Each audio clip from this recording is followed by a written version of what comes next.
கரிமலை இருக்கும் வந்தவுடனே திருநதி பம்பை கண்டிடுவார் சுவாமியே ஐயப்போ ஐயப்போ சுவாமியே.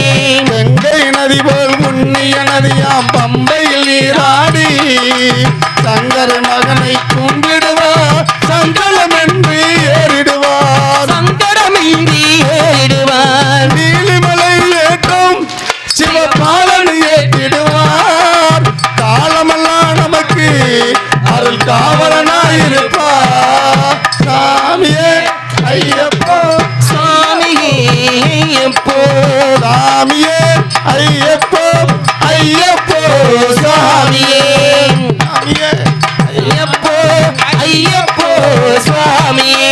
சபரி பீடமே வந்திடுவார் சபரி அன்னையை பழங்கிடுவார்